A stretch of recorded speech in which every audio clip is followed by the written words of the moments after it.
What's going on, Vikings fans? Welcome back to the Purple and Gold Bars podcast.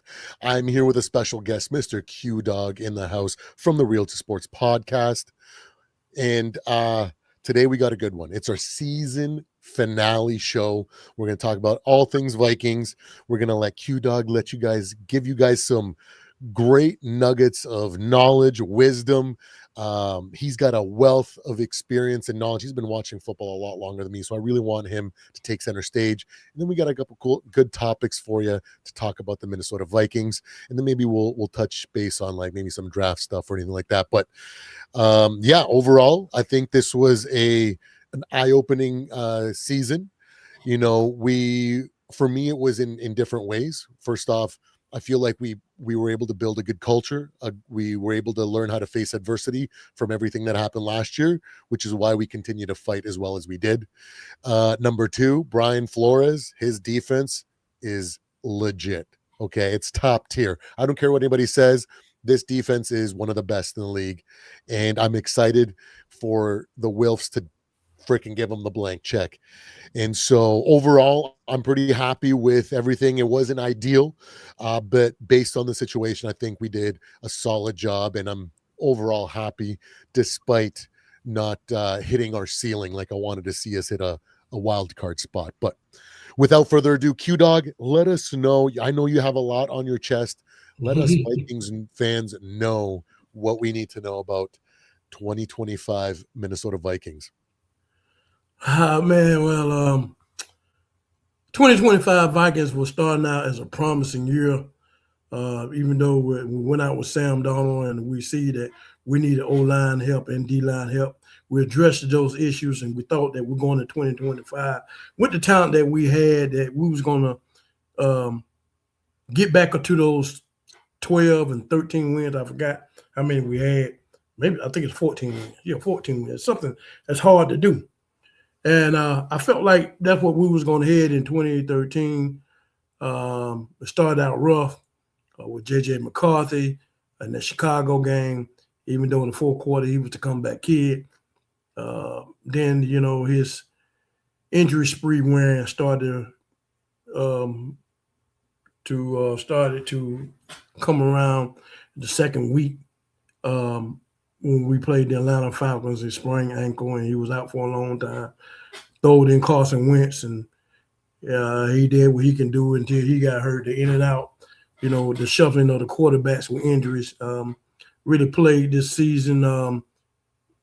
Justin Jefferson was not the Justin Jefferson, even though he got his 1,000 yards, but still, it says a lot about him that, how remarkable he has to be the best receiver in the league, because with all the hurt up quarterback in Carson Wentz and a rookie quarterback had to play no games, no reps in J.J. McCarthy, still get 1,000. Man, it says a lot about Justin Jefferson, man. You're a special guy, and I hope to see that we keep you and you stay around for a long time. So this season, only thing that I can hang my hat on, and like you did, we rallied the last 5 games. So we became spoilers. We did the Cowboys in on Sunday night. We also knocked out the Detroit Lions on Christmas Day in front of the whole world, knocked their playoffs hope out, beat them twice this year. Both games we played them. We played Viking football, and I like that, you know what I'm saying? And I know that's in us, and we can do these things. And like I said, Brian Flores, shout out to him. That defense was lights out. I think it's just only 1 touchdown in 5 games. That's what I'm thinking. You know what I'm saying? Because Green Bay almost scored a field goal, so only 1 touchdown. Only 1 touchdown in 5 games. No other team out there no defense performed like that. No. And so, I can hang my head on that defense. Brian Flores, man, you was a genius. And so, the 2025 season is behind us now. So it's officially the free agency. I mean, not the free agency, but the off season has started for us and all Viking fans. And it's it's a gut feeling, but I'm telling y'all, we just hold on. I believe that we can do something with some shuffling that's going on in 2026, we know we're going to be competitive. That's without a shadow of a doubt. And we could just stay injury free, get the right pieces in there. Hey, it's going to be a tough division. Mm-hmm. It's going to be a tough division, man. We already got to face that. We're going to have probably a tough division in football. And so, I just say this is where we need to concentrate at the off season. We need to start from the top. Absolutely. Yeah, we need to get we're gonna have to get younger. Yeah. It's not a question now. Yeah. These last 2 years have Yeah. been very much just kind of plug and play with free agents and Mm-hmm. trying to make do with what we had. The Kirk Cousins contract was so huge, so it was difficult. We didn't have a Mm-hmm. lot of draft picks because we were trading up and whatnot. But yeah, Mm-hmm. we have to commit getting into the younger defense, younger roster, and just committing to it, right? So that's going to be a good thing. What are your opinions on Kwesi and the coaching staff? Oh man, I tell you what, men lie and women lie, but numbers don't lie. Mm-hmm. And Kwesi, since he's been the general manager, his numbers don't look so good. I really feel that we have to start with Kwesi. Not only that, not Kwesi, but his staff. Grease and the Bulls. I think we need to wipe out that staff, man. It's something about them that they're not finding the right town or something. We got to start with them. He has to be held accountable. He has to. To me, he's on the hot seat. He's on the hot seat as well as KOC, and he has to really perform in this draft.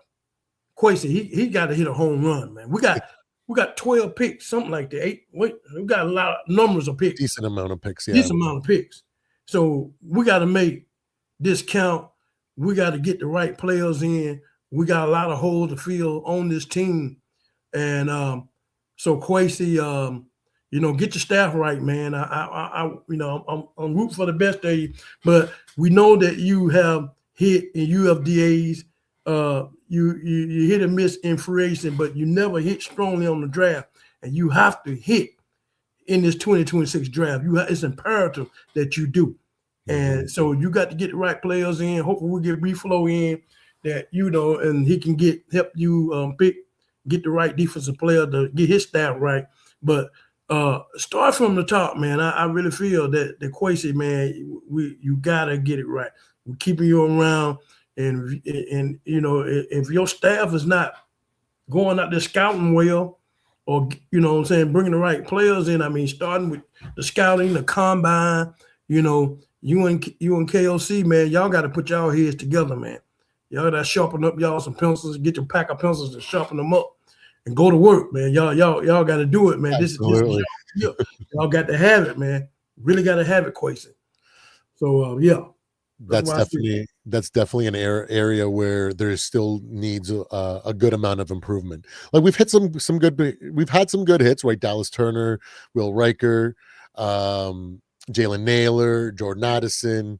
We've hit some good guys. It's not that he's been 0 for nothing. You know what I mean? 0 for 52 or however many picks he's had, 0 for like 20 or whatever it is that he's had. But it's not a high enough percentage for a team where we have so much potential. When we have such high expectations as a fan base, we're top 10 all time in franchise wins. So winning isn't just enough, for us as a fan base. And so, yeah, but now we have to start getting to that era, because he was a first-time GM with us, right? So this is his 4th year coming up, or maybe this just was the 4th year. So 4th year. Now he needs to start learning from everything he learned and transitioning and making, more hits and being more effective, right? I know he's done great with free agency, but it needs to improve as well, especially in the drafting, because it's something that we have to get really good at going forward, because we have to get young. It's part of the future. We can't avoid it. Like all these free agent guys, like we were talking before the broadcast, right? Jonathan Allen, Hargrave. You know what I mean? These guys are old. So we're gonna have to go young, and to go young, you have to get good at drafting. So it's a skill set that he needs to improve on, and I totally agree with that. We need to be more efficient with it, whether that's with our scouting, with our advice, with the actual strategy that's done on draft day, whatever it is. You know what I mean? We need to get there. We need to develop. We need to get a good solid corner. It's been way too long Mhm. since Xavier Rhodes, okay? And Yes, I sir. miss having Xavier Rhodes sometimes. Yes, That sir. ability Yes, to every shut down one freaking player yeah, or one side yeah. of the field, it is definitely something that's sorely missed. But I wholeheartely agree. When it comes to coaching staff, one key piece that I think we need to work on is our offensive line coach. Oh, We Chris need to move Cooper. on. Chris Cooper. Oh, he's They gotta got to get go, him man. out of here. Like He he got to did go.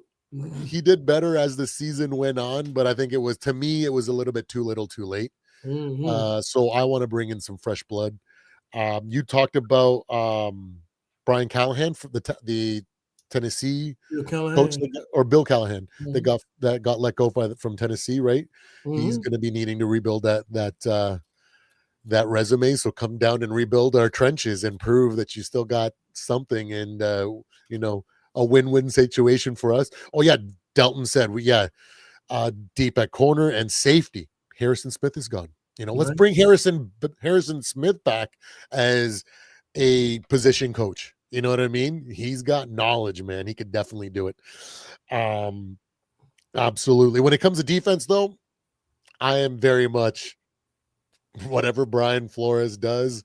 I You can do it, brother. I'm not going to question nothing, because it was only the first year that I questioned B-Flow, because we Yeah. were supposed to have the 28th ranked, 29th ranked defense, and I was like, oh, I don't know, all the narrative behind the Dolphins and all that, and I'm like, oh man, is he going to be hurt our culture?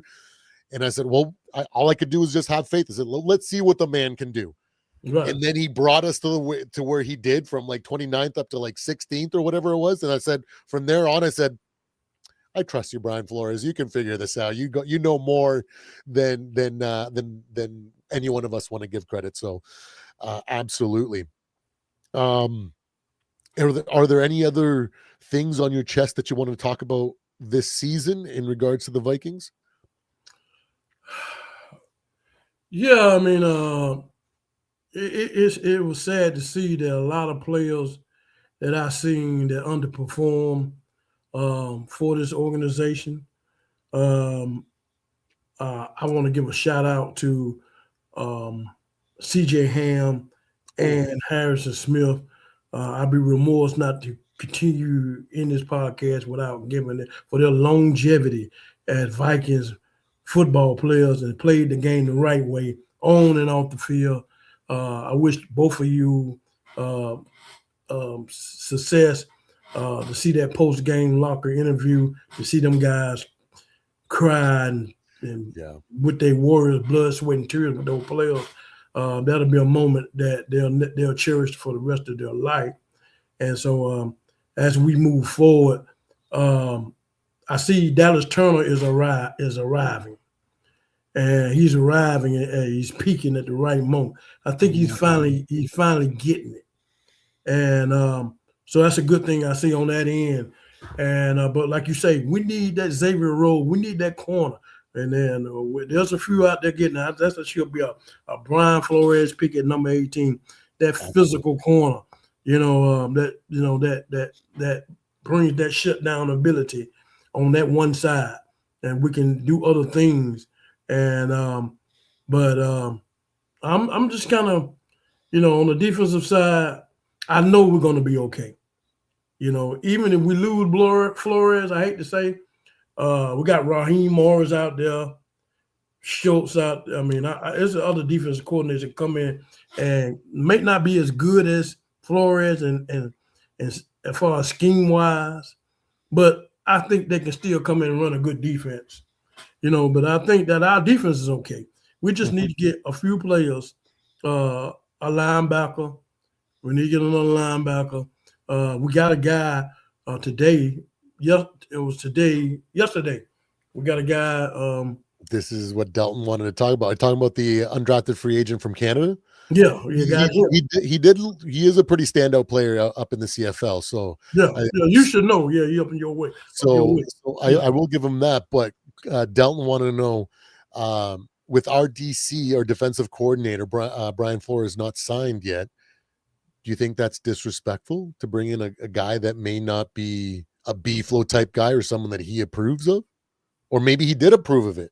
Maybe he was the one that put him on the map. We don't know, right? So what are your thoughts on that? Okay, now repeat that again. I didn't grasp that. Yeah, no. So with us signing that linebacker from the CFL, The do you think, defensive lineman. Yeah. yeah, the defensive lineman from the Yeah. CFL, do you think that's a bit disrespectful to do before we negotiate and make it official with Brian Flores? I told you from the beginning. Quasi on the hot seat. I already told More evidence. More evidence. I already told you. He on the hot seat. That man got to make it happen, man.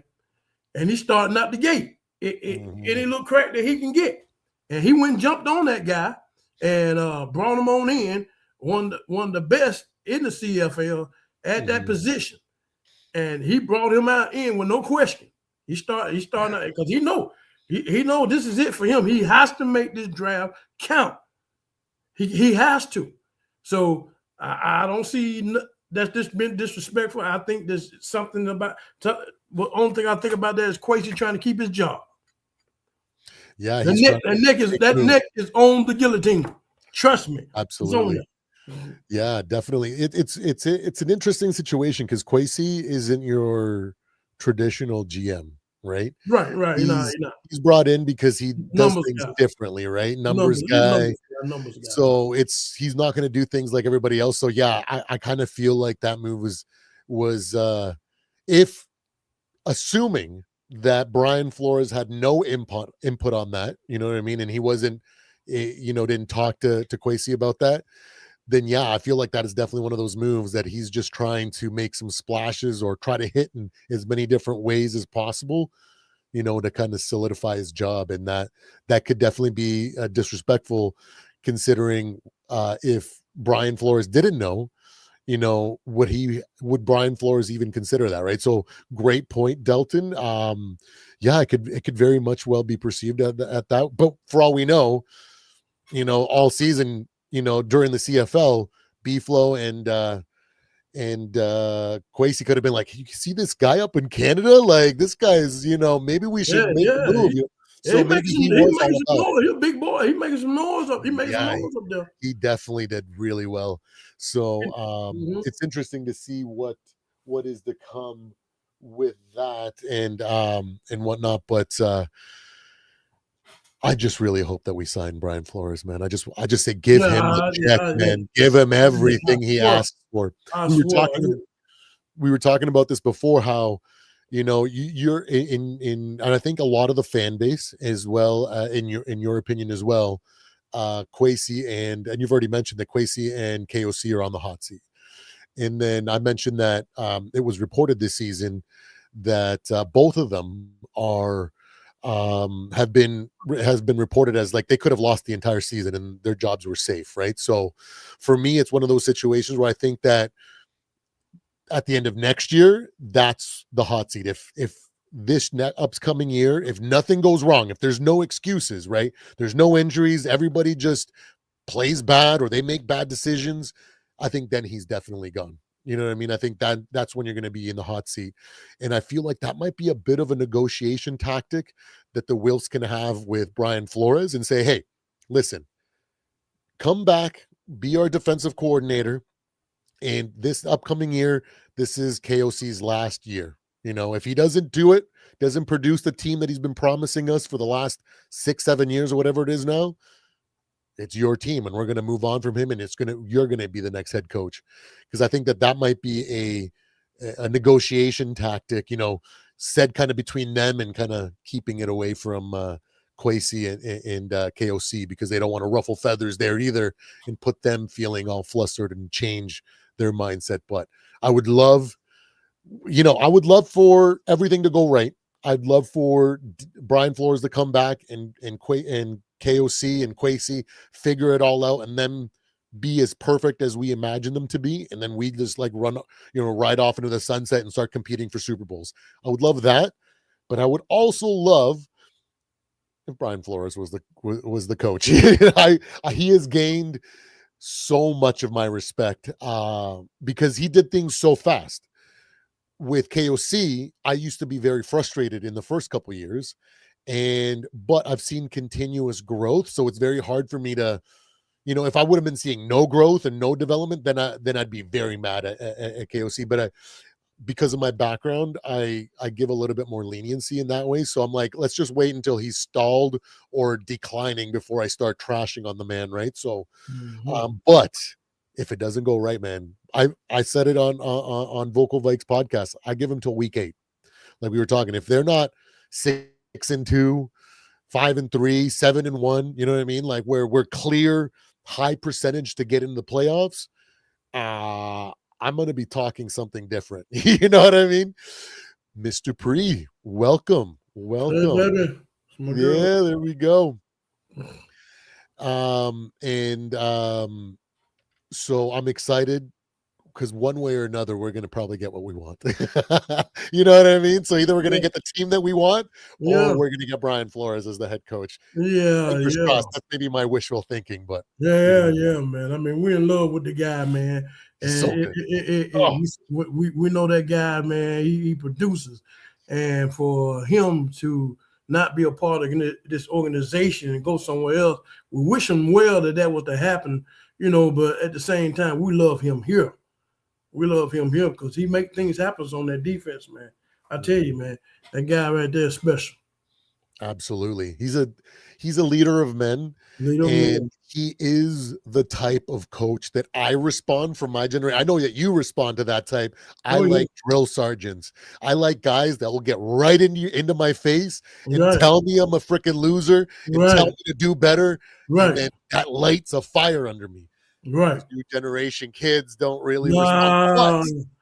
But they have responded for B-Flow at our organization. So it gives me hope that the culture that we've built, him included, Harrison Smith, CJ Ham, our veterans that have been there the entire time, Darisaw O'Neal, these guys are the ones that, are leading the way in helping these young guys be like, yo, stop being so soft. This is the actual way to win, and we have seemed to have bought in. So I'm excited one way or another,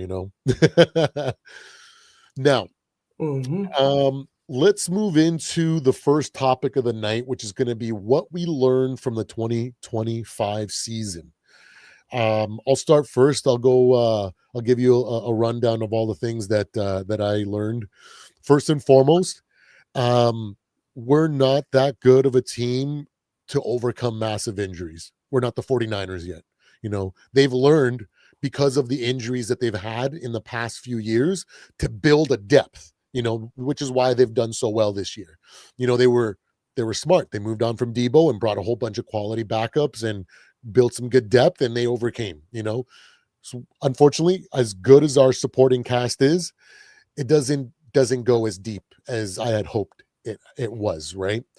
So that was the first takeaway, in that I'm hoping that also from the injuries that we learn how to manage injuries better going forward, because I think that a lot of them were mismanaged. Bringing back Darisaw a little bit too early. When every O-line guy went down, Chris Cooper, why didn't you have more freaking game plans? For me, I feel like I would have had like 2 or 3 or 4 different players that are backups prepared and be like, if you guys need to go in, we're going to start rotating you guys up because this is the way that you guys work best. And then if that doesn't work, we got this set lineup. You guys will work good this way, and we're going to just try it so then it doesn't hurt as bad. Because when it happened, we just fell off a cliff, bro. It just hurt so much. So that's why I want to see Chris Cooper get let go. I think a lot of Vikings fans definitely want to see that as well. We don't have that kind of patience with position coaches, right? The second thing that my second takeaway is that, man, Carson Wentz is a freaking dog. Okay, he is, to me, To me, he was the Superman of the quarterback room because I think that he was a shield for both our young quarterbacks that were clearly still having issues with the NFL speed, processing the new offense, and getting up to par and raising their floor to where Carson Wentz is. You know, a veteran quarterback has a way higher floor than a rookie quarterback, and which is why at times he looked very efficient in the position. When other teams kind of sold out and made it hard on him, that's when we saw his limitations. So for me, what a freaking dog, man, to play through some of those injuries, to take on the criticism and be the guy that kind of protected JJ and Max during those first, 6-7 weeks or whatever, and going into that freaking Chargers game when he clearly needed surgery that week. You know what I mean? He said, you know what? I'm going to do it one more week for these boys because they need that extra week because they can't prepare on a 3-game, short week to start a game coming off of injury or being an undrafted free agent with no game experience. He was just such a awesome guy. I think he is one of the most stand-up guys I've had come in as a free agent for a Vikings fan, from a Vikings perspective. And I have so much respect for him and what he did for this organization. He even stole a couple wins for us, right? And he Oh, yeah. came this close Yeah. against the Steelers. And there was another team where he came really close to. I'm sure Lefty or someone in the chat will let us know. So that was my second takeaway here. For me, JJ, I feel like he is definitely the future. I saw more than enough flashes. I went back and I've been watching all of his highlights. He made some big time throws.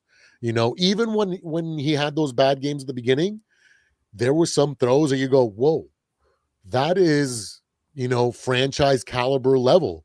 It's just 1 out of 100 passes like that doesn't look good. You know what I mean? So, also the records that he broke, being the first quarterback to start in his first game and throw, lead a comeback drive in the fourth quarter of 11 points and more. The first quarterback or the third quarterback in all time after Dan Marino and Patrick Mahomes to win 2 divisional road games to start their career. For him to throw for multiple touchdowns and rushing touchdowns 3 or more times in 8 games or more, was the first quarterback to do that. And I think there's a couple other more.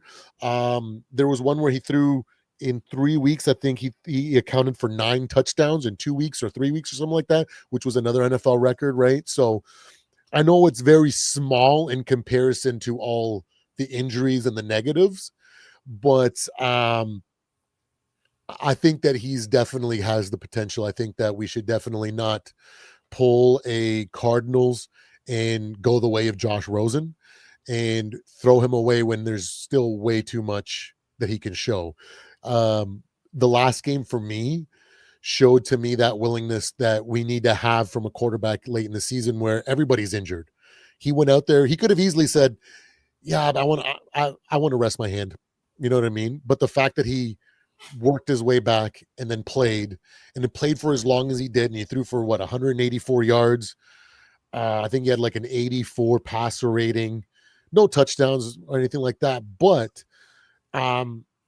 good enough stats. And he had some really nice throws. That one when he rolled out to the right and he threw that bullet to Josh Oliver on the sideline, the one to Jordan Addison up the seam, like even with a messed up hand, he put some beautiful throws, big time throws out there. So to me, I think he's done more than enough to justify rolling with him as a starter at the very least. Bringing in someone to compete with him, a veteran or someone that's not going to be perceived as he's going to be the starter and Jage is going to be the backup. I think he's deserving of us giving him that opportunity too. I'd rather find out, instead of doing this QB carousel and at the end of the year, is JJ good enough? Is he bad enough? You know what I mean? And be stuck in the same situation that we are now. You know what I mean? So one way or another, I think that he's shown enough. And I think he's going to become that guy that I think a lot of us that still believe in him are going to get to see. Um, the fourth thing, Brian Flores' defense. I think now, compared to what Spagnuolo has, because of his aging defensive, I think he's probably the best defensive coordinator in the league. You know, he's unique. Nobody does what he does. I know in the live, we had a live where we talked with Giants fans going into that Giants week, where they're like, "Oh, we had Wink Martindale. He blitzed all the time. It's nothing new. We've seen people that blinks and show pressure." Really? How did that turn out for you? 33 passing yards from your supposedly good young quarterback. You know what I mean? Like, um, it may look like something that we've seen before, but what's up here for Brian Flores separates himself from all the guys that are just showing a lot of blitz, showing a lot of simulated pressure. There's a method to his madness. It's not just show a bunch of stuff and hope it works out. It's I'm doing this for a reason, and I think that football IQ is the reason why I want him back. And then if things go wrong, I want him to be promoted to the head coach. So Brian Flores is him. You know, there's no other way to say it. He's probably the premier defensive coordinator in the league now. I think Spagnuolo basically took a step back after this season and how bad his defense was at times this season. And then what was another thing? I had another one and I'm totally blanking, but maybe it'll come back to me. What are things that you learned from this season? Well, I tell you one thing. One thing I did learn from this season, that it's imperative that we have to, or our season will be going through the same thing that we went through this season. We have to get a run game and stop the run. That's missing big time. That's number one. We have to get a predominant back to pair with Jordan Mason and to help out J.J. McCarthy. You keep saying J.J. McCarthy. We can't put that on this kid's arm no more. Not yet. Absolutely. Yeah, we can't put it on his arm. We have that running back, a good, solid running back will help us on offense. It will open up so many avenues, especially with Justin Jefferson, Jordan Addison. But we missed that. Aaron Jones, I love you to death. You're a stand-up guy, but these on and off again games, it's not going to work. It's not going to work. We have to let them ride. We got to let them go. Get in a back that's compared to Mason, and we can have a ground and pound. Absolutely. We always been a good running team. Robert Smith, Adrian Peterson. I miss those days too. I'm not gonna lie. We always have a good back, man. Yeah. Whenever you know the Vikings not to have a good back. No, always. Always have a good back, man. Always. Chuck Foreman always had a good back. So that's what we're missing. We concentrate on everything, the quarterback, receivers, but that person in the back, man, we need that, and we need a nasty nose tackle. We need to stop this run. That's the Achilles heel of our defense. Even though we was not able to stop the run like we were supposed to, we still was able to. Brian Flores was still able to mix that defense up to be a shutdown defense. I don't know how you do it. But I'm telling you, Dalvin Cook too. Appreciate that. And so what I'm saying, man, we have to start there first. That's number one. We have to give us a good back. And we got to stop the run.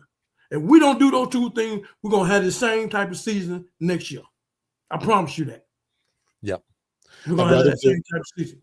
I'd rather develop into the 49ers, not the Bills. Right. Yeah. And then second of all, with J.J. McCarthy, got to stay healthy. I mean, that's just numero uno. Yep. Absolutely. That's numero uno. You got to stay healthy. We got to keep them healthy. Got to keep them upright. You can't play one a game, all four, one a game, off two. Cannot have that. He has to be able to stay healthy and play a full season Work on his mechanics. Like I say, we see the fire in him. We see the competitiveness in him. We see the ability to make these throws. He shows us when he's in here, when he's in the games, But we have to get him a back that can take the pressure off of him, and he can because relax more. it elevates JJ. Yeah, because if they're too scared of the run, then that's when you got to get them defenders to come up. Mm-hmm. And if they're not scared of the run, they can stay back and play all this coverage on Jefferson and all the board. Yeah. And then that affects the passing game. But we have to give them, pick your poison, either ground or air. So that's what we got to do. We used to do that back in the day, but we got to do that now. We got to get us a good back. That's imperative. Guys, get us a good running back to help JJ McCarthy and open up things on offense. I also feel that we got to get us another tight end. TJ Hawkinson making too much money. We got to cut him and let him go. Unfortunately, it's that time now. Yeah. Unfortunately, and these one of the tough decisions we're talking about that we got to make. We got to find someone to possibly be able to take the place of Brian O'Neill when he come in. He's getting long in the tooth. He's missing games too, and so we got to find a way to do that. We got it with Brian Kelly. We're going to cut him. Hopefully he retires, but we got to get us a center somewhere. Yeah. And we can solidify that line again, but we got to get us a running back, Supreme. We have to. Absolutely. Man. We got to get us a running back. Look at Travion Henderson from the Patriots. When he sometimes gets in there and he just blows out games. Right. You know what I mean? And then as a result, freaking Stevenson, or is it Stevenson? Ramondre Stevenson, yeah. When they're scared of him and he comes in, they ignore him, and then he runs for a big run. That's something that we need, like Jordan Mason, and then some young explosive guy like that. Yeah, we need a home run back. We need a home run back that can hit them holes, and we didn't have that in the last 2 years. Yeah, Aaron Jones, he give us this and he give us the tough yards, but we can get that with Mason. Yeah, we get the tough yards with Mason. We need a home run back that defensive will respect. And so that being said, I think that Naylor will be gone because I don't think they're going to pay him. Somebody's going to offer him something. Want like 10 or more a year to be a third receiver. And they're not going to pay that kind of money for him. We got Ty Felton. We might going to work him in the mix or draft a receiver in the draft. We'll let him test the waters, go out there, see what he can get. But if this 10 will be laying on the table for him in case he cannot get no more money. But Naylor, he knows the system. Hopefully that he will come back, but we can't just invest that kind of money in him. But I think far as we're talking about JJ this and JJ that, but I just think that KOC is going to bring in somebody else because he has to save his job as well as Kwesi does. He has to, and I don't think he wants to. I don't think Kevin O'Connor isn't fond of JJ McCarthy. Reason why I'm saying that is because when he told him don't do the grid in the Dallas Cowboy game, he did it anyway. What he did against the Taunton penalty with the Green Bay Packers. That made me love it more, actually. But KOC has to understand he wants a quarterback that can come in like Matthew Stafford, just do your job. Yeah. But JJ McCarthy is not wired like that. He's a crackerjack. He's like 3 years from that. Yeah. You're going to get these things from him. And I don't think KOC likes it. Yeah. I don't think he likes it. But he's going to bring in the type of quarterback that can throw that long ball down the system, that he don't have to tailor down the offense as much he had to do for JJ McCarthy. And it works. But KOC don't like that. He wants to sling that ball down there. He wants to get that ball down that field. He wants his vision. Yeah, so he's going to bring in the type of quarterback that's going to save his job, basically. Because we don't know what JJ McCarthy is, because this year we don't know if his durability is a question. It's a major question. We see all the talent, and we see all the throws, those throws that Wilders and all this. But if you can't stay on the field consistently, it just it's Doesn't not work. it's not going to work. So he can't take the chance of losing his job on someone that's basically looking like he might be injury prone. You know, he might be injury prone. I think we need to get rid of Daniels, our special team coordinator. I think our special team is too good. Oh, that's Yeah. my third. That was my final take. I forgot about that because I was so angry at that Chicago Bear. The Chicago Bears game was the other You game. let them So guys we almost won. Yeah, all the way down to set up a If we field win goal. that game, we're in the playoffs. That's what I'm saying. So angry. That But I stupid tell you, kick. bro, they say this game is a game of inches. They ain't never lied. But I tell you what, man. Yeah, Daniels got to go, man. Real Riker, shout out to you. Oh man, you was the kicker that we've been needing way before Blair Walsh. Yes. Man, you nailed them this year. You nailed them, and we see why you led the Alabama Crimson Tide as the #1 kicker. Will Riker, we love you, bro. Keep doing what you're doing. And then the guy I keep forgetting is #4, kickoff returner. Man, Price is his last name. Price. Forgetting his first name. Miles Price. The guy is explosive, man. Yes. That guy's explosive. And we talked about this last time. Yeah. Yeah, he's explosive, man. So let's bring him on offense. Yeah, I think we need to get rid of Daniels. We need to get rid of Chris Cooper, because how can Ingram and Bradbury be in the playoffs right now as we speak, doing good on their respective teams? And they was with us. And we couldn't get nothing out of them. So that's a direct reflection on Chris Cooper. You couldn't get nothing out of them, but they went to New England and Houston. And they're playing good. Starters in the playoffs. Chris Cooper, you're trash. You got to go. Yes, bro. You said what I wanted to say, but yes, yeah, he's trash. You got to go. I try to be as polite as possible. Yeah. This is one of the hard decisions that Kevin O'Connell has to make. They're harsh, man. We got to make them, man. Your job is on the line. Whether you believe it or not, you play with it if you want to, but your job is long, and you got to make these hard decisions. This next season, if it doesn't I really feel, man, we got talent. We see in each positional offense, defense, and special teams.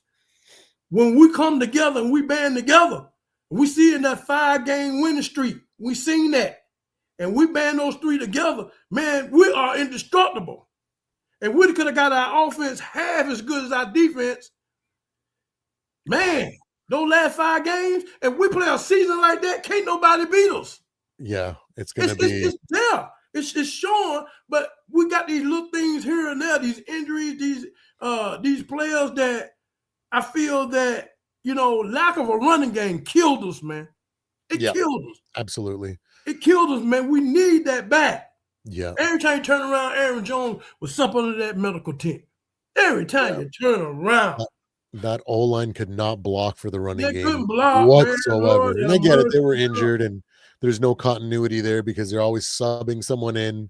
So it makes it harder for them to block for the run. But that's why we need a guy that's a home run guy, that it doesn't matter if the run block doesn't work.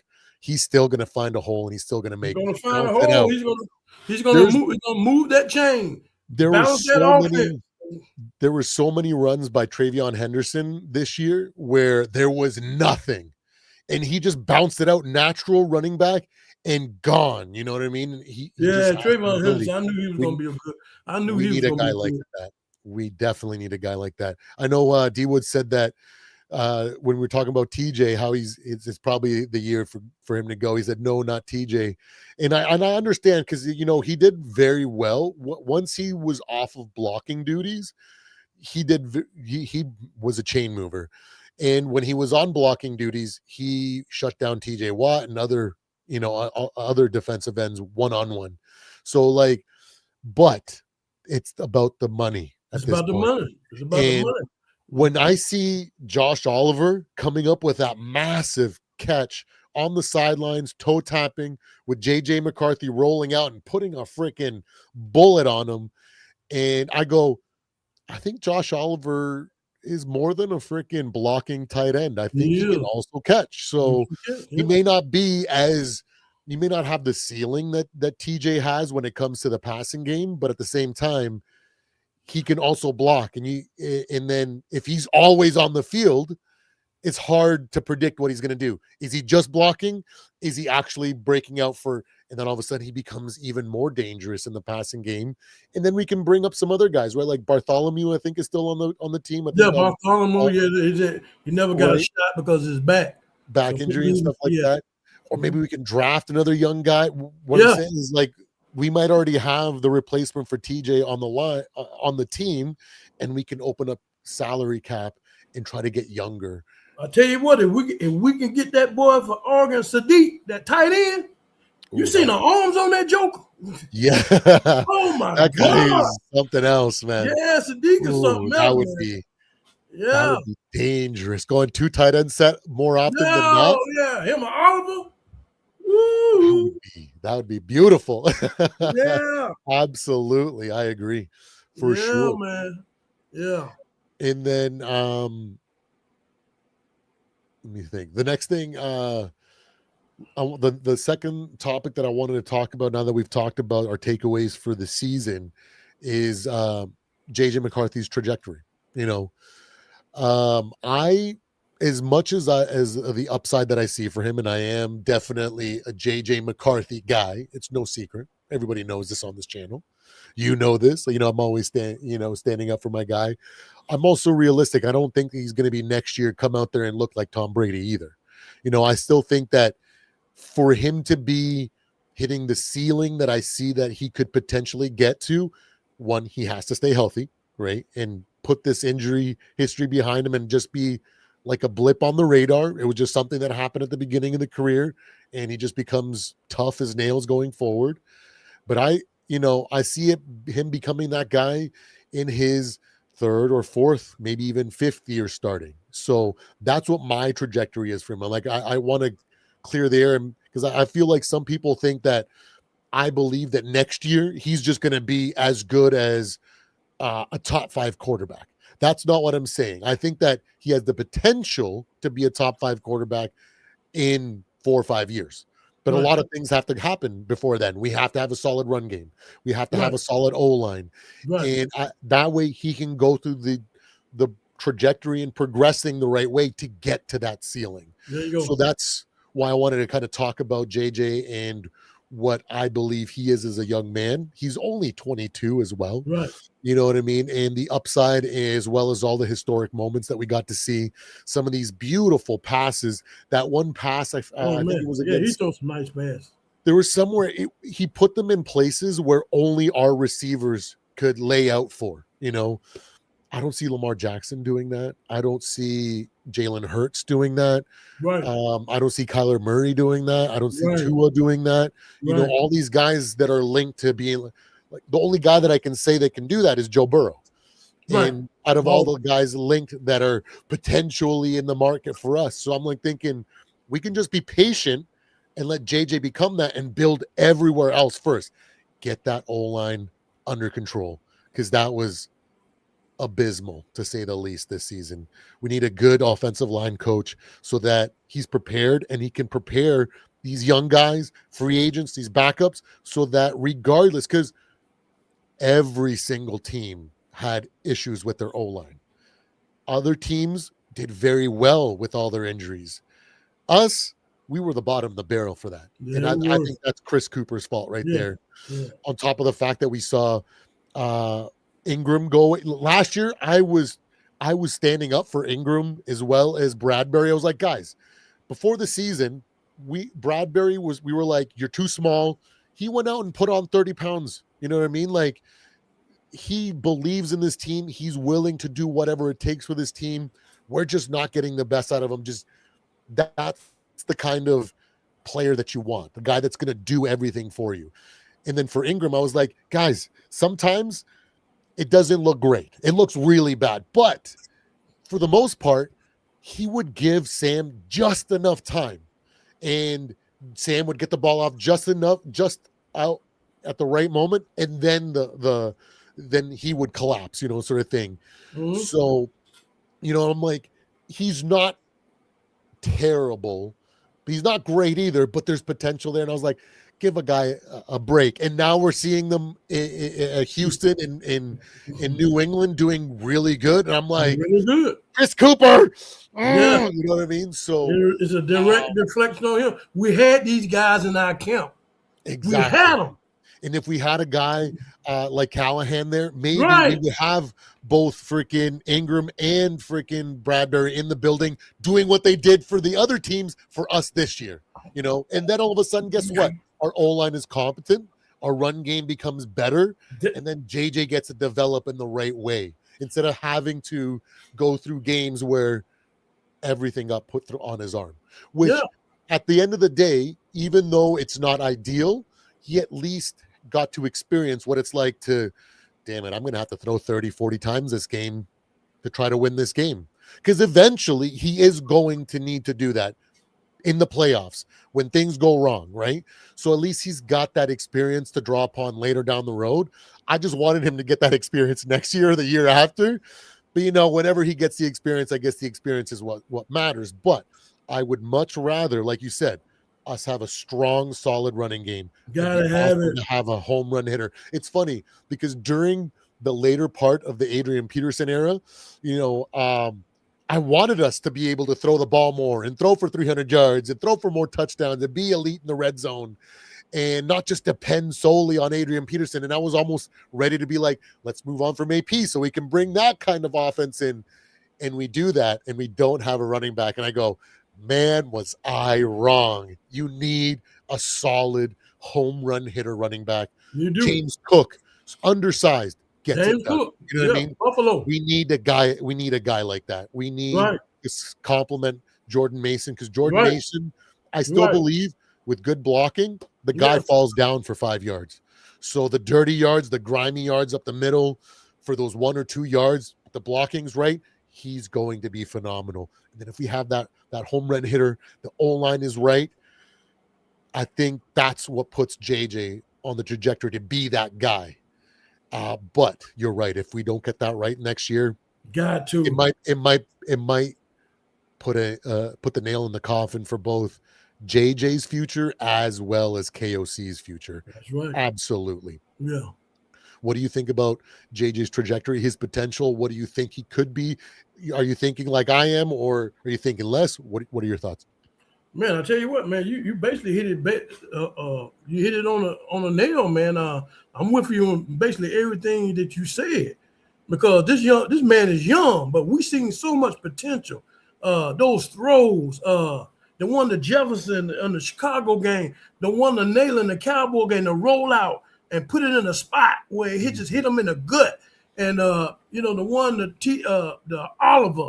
We see these throws that we know that he can make. He's a spot thrower. Yeah. You know what I'm saying? And the accuracy we see, that it's just not only that he got a cannon for an arm, and I think sometimes he got to work on his mechanics in a way that when he has to throw the ball, with a touch, he doesn't have that yet. Yeah. He doesn't have that touch on that ball yet. But he got a touch in a way when he got to throw it down the field and put it in the spot. Oh yeah, he's ready. And so, but when he need help along the way, he just can't do it by himself. We've seen that this season. So why not get that man a good, complimentary, healthy, injury-free running back, along with Mason, a good offensive line. Well, as the offense goes along, he can make these throws, but this ain't so much on that arm. You ain't put so much on his arm. And as he progressed, like you say, he will master the craft and get to the point within year three. He's a little behind the 8 ball, behind the reps, and haven't played because of the injuries. But I think we have to help him. And a running game is going to help him. If you don't get no running game, you're not going to help. You put him right back in the same position he was last year. Yeah. He'll be way more dangerous out of the play action than having to put it on his arm. I 1,000% agree. Because that's just where he is in his developmental process. We can't just make him be Tom Brady in year one. It doesn't work. Tom Brady wasn't Tom Brady in year one. He was a game manager for like his first 3 years. Yeah, and one thing I like about JJ McCarthy, he will work. Oh, his work ethic. That's another reason. He's gonna work. His work ethic is off the chart. He's gonna work. I imagine that man. He probably in a Viking facility right now as we speak. Working. Absolutely. Working. And he's gonna keep working. He's gonna work hard. He has to work hard this offseason. But we need to do him a favor, man. Mm-hmm. He hasn't had that. We haven't had that complimentary back. That's gonna help him and stay healthy and help him through these games. And along with his career and getting him to the point where he needs to be as a top tier quarterback. And I think he has all the potential. He got it now. Mm-hmm. He got the swagger, he got the fire, he got the arm, he got everything about it. We just got to get him to that point. Yes. We got to compliment him. Yeah. So let's not give up on him now. Let's not, because I know he looked terrible in certain spots and everything. So, y'all in the live chat and Viking fans is listening. Let's not give up on JJ McCarthy, man. He's going to be something special. I can see he's going to be something special. I really do. Because we can't do nothing else with him. Why bring in another young quarterback? You talking about resetting? We picked him with the 10th pick. Mm-hmm. So we have to get him where he needs to be. You just can't judge a man on year one. You just can't judge him on year one, man. He been hurt. We know that he will fight. He showed us that. Yep. He in there with a broke hand. Played as long as he can play. And do some beautiful passes with a broken hand, or fractured hand. Yeah, so. And he had that fire from the time he came out. Mm-hmm. That's just like the same fire he had when he came out with the Chicago game, week 1. And I think a lot of that cockiness, he has a look Baker Mayfield in him. He has a little bit of that in him. From that moment he got that penalty in the Packers game, that's the first thing I thought of Baker Mayfield at Oklahoma when he was grabbing his junk and talking trash in that bowl game. Yeah. After that bowl game, I was like, oh, this is – when I saw that, I felt I started liking JJ even more because I like that. I'm the same type of guy. If we didn't get unsportsman like freaking penalties or anything like that. Like we got the trash talk back in our day. You know what I mean? Yeah. The rest would let us jaw back and forth. So I like to see that. So we just have to nurture that, give them all the right O-line and everything. And I know you want us to draft Jeremiah, right? I think he'd be gone by then. He might be gone. Yeah, he might be gone. You had said that you'd want Brian Flores to be the one to choose that first pick, right? Yeah, I would like him to pick that cornerback out of LSU. I forget his name, number 4. He's pretty good. He's kind of like on Xavier Rhodes level. He's got a good coverage grade. Right at probably maybe 80-something percent, 89%, maybe 90-something percent, early 90s. He's a good corner. Yeah. And so they're talking about the guy from Texas, but he hasn't played all year because he's coming off the ACL turn. I don't take no chance on him. I don't want to take Yeah, I don't want to take no chance on him. But I want us to get that corner from LSU. And then we'll get a running back later on. So I don't know who might. They say the guy Love has another running back. His teammate, he's a good running back too for Notre Dame. And so there's other running backs that we can get out there. But we need somebody that's young. And we might get one in free agency. We don't know. We might get your guy out of the Jets. Number 20. Oh my goodness. What's his name? I forget his name. Breece Hall. Breece Hall. Yeah. Yeah, Breece Hall, good back. Hey, he's a good back. He's definitely a home run hitter as well. When he gets in the open field, he's gone. So That would be nice, for sure. So yeah, I think we definitely touched a little bit of everything there on what what we learned from the season. I know you got a lot of things off your chest. I know we talked JJ as well and what the trajectory and anything like that. Were there any other topics that you wanted to cover before we wrap up? Uh, you know, I mean, like I say, I mean, this off season, man, that's all we got to hang our hat on now. That 2025 season is behind us. It's in the past. It's We're worked not gonna well. worry about that. We need to work on our off season, move. Quasi made a move, getting the guy Kennedy out of CFL Hmm. to get the ball rolling. So I just hope that we can continue to do these things, uh, make the right move, free up the right money, uh, get this. The fans don't deserve this. We don't deserve this. We know this is a better team, and we see in the last 5 games that this team is capable of winning. We don't have quitters on this team. Yeah. I would like for him to sign Wilson, get him back, even though he a little longer in the tooth. But man, that guy right there is productive, man. I like to see us get him back. He's a I know he's playmaker. gonna test free agency, but I like to try to go ahead and throw him a check, ink him in too. Absolutely. But yeah, I mean, we got talent across the board, offense, defense, and special team. Were there. I hate to look at the Barrels and the Packers in the playoffs, and we supposed to beat out. If we would have there's two games, like the Steelers game, the freaking Bears game. The Bears game The Bears game, really gets me that was a because backbreaker. we did everything to take the lead, and all we needed to do is come up with a special team stop. And I know that our special team players could have made that stop. It's on our special teams coach there. That's it. Daniels, man. He's got to go. Let's bring go. somebody else in and bring in Price to kind of into the offense because he's dynamic in the open field. He definitely is. We talked about it before, where on the last live was like, man, Cordero Patterson, Percy Harvin style type of guy. Yeah, he's a home run waiting. He's a home run hitter waiting to happen. He's waiting to happen. That would be awesome. Definitely. Yeah. Excellent. But I want to tell you, Viking fans out there, just hold on, man. We're gonna look back at this in 2026. This year, or maybe 2027, if we're going into the playoffs. I project we will go to the playoffs because that's a bad taste to see Chicago and Green Bay in the playoffs and then our division. We're on the bottom of the division. And that's a bad taste.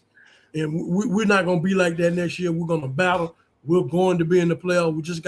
We got to fix some things. We got to work on some things. So just stay humble to your beloved Vikings. And it's a long season for us. Another 9 months we have to wait. But I promise you, man, hear it from the Q-Dogg, man. We're gonna fix some things, man. We're gonna. I think I got a funny feeling. I'm like Supreme, but we just got two things got to happen. We got to get Flores, and we got to get a running game and a run stopping game, and put everything else around it. Yeah, and get rid of Cooper and get rid of Daniel.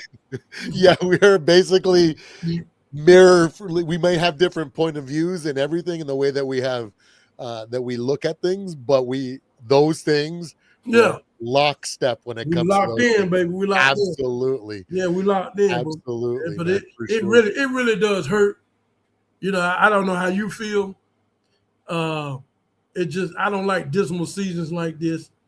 I watched the last game we played, and it's hard to see when you play the last game. That's the last time you're gonna see that team in that jersey till 9 more months. Mm-hmm. And the cleanup in the locker room, the interviews, and some will be back, some won't. And it's just like we could have been better, man. We could have. We're not a team that we're just trash team. We're not just. We're not messed us up, but we're not Tennessee Titans. Yeah, and nothing like that. We're no trash team like that. We're no Cardinals. We're no Dolphins. Cardinals, yeah. We're not a trash team like that, man. But it just didn't go our way this year. It just Absolutely. didn't go our way, you know. Absolutely. But I want, if we get the injury bug off of us, do some of the things that we talked about on this podcast, a lot of podcast things we talked about, and I just want to. We got to get Justin Jeff. We got to get that man happy, man. We got to Yeah. free that man up so he won't struggle to get 1,000 yards and be That productive. running Because that he running won't. game would open that up to him, because all of a sudden they have to bring Right. the They the have to extra come person up. in the box. They That have to means come more up. one-on-ones with him, more Right. one-on-ones with Addison. And when Addison is gashing them up, they're gonna have to give attention to him. And then all of a sudden JJ will gash them up. You know what I mean? But one kind of silver lining, okay, it could be worse. We could be in the playoffs and then have Sam Darnold meltdown and completely lose and crap the bed and have 2 humiliating playoff losses in a row. So at least we don't get to suffer through that. You know what I mean? I could have handled a loss in the playoffs with JJ because it's his first year starting. He's like, oh, okay, you know what? It's just for playoffs is a different animal for a rookie. You know, that's harder. But to have Sam Darnold out there and then him suck as bad as he most likely will in the playoffs and lose in embarrassing fashion, I think that would have been worse. So at least we didn't get stuck with that, you know, for the next 2 years or whatever it would have been, right? So there's upside. There's upside. And then big upside. Mm-hmm. Yeah. So final thoughts. I want to say, yes, big ups to Harrison Smith. Thank you so much for everything you've done for this organization. You have been 22. Have been the freaking heartbeat on defense. CJ Ham, you have been our Walter Payton Man of the Year nominee for the last 2 years. You are a stand-up man with your charities in the Twin Cities, and just a culture guy, a leader in the locker room. You've battled injuries, you've battled adversity, you've been there the entire time. And for me, Q-Dogg said it excellent earlier about you two guys. You guys are, to me, future Hall of Famers, future Ring of Honor inductees. I'm blessed and grateful that you guys were Minnesota Vikings your entire careers. It's truly an honor. Any final thoughts, Q-Dogg? No, I just want to say, man, even though it's been a trip for you, man, my Vikings, man, I feel good about this team, man. Those last 5 games, you know, if they didn't win all them 5, they'd make me feel terrible right about now. I would have been struggling to stay positive. Yeah, but I mean, I can hang my hat on those last 5 games, and that was really Viking football. Yep. Shutout football, you know, and so they came together at the last end. So that gives us hope. That gives us light that we know that we do have the talent, and all we gotta do is just put it together. And so we'll just sit there and I don't know about rooting for the other NFC North teams. Yeah, probably not myself. Yeah, I'm not that kind of person. I don't know. I go Vikings. That's it. I can't go Vikings. I can't go nothing. And so, but I will be watching football because it's football. But until then, folks, just hang in there. I'm telling all you guys in the podcast, all your Viking lovers, I love y'all. We're gonna keep it purple power and purple game, and we're gonna score, baby. Score, baby. We're gonna keep it strong. Promise you, this time next year, bro, we're gonna be showing. We're gonna be smiling. We're gonna be able to wipe that smile on our face because we're going to look back at 2025 and how we overcame our obstacles to get where we are in 2026, baby. So just hold on. Absolutely. Well said, Q-Dogg. To all you Vikings fans, thank you so much for joining us on the podcast tonight. I hope you guys have a great one. I love every single one of you guys. Don't forget to hit that like and subscribe. Don't forget to join us on Saturday night for the Real to Sports podcast. It'll be on this channel or on the Real to Sports podcast YouTube channel. We love having you guys there. Excellent roundtable discussions, expert opinions, some fun personalities. Q-Dogg's going to be there. I'm going to be there. Hopefully Wall Street, we see a sighting of Mr. Wall Street. We got a lot of trolling to do. So it's going to be a good time. Host is going to be there, Rockstar, all the guys. Maybe Mark might show up, but we appreciate every single one of you guys. You guys have a wonderful night. Take care. All right. Take care.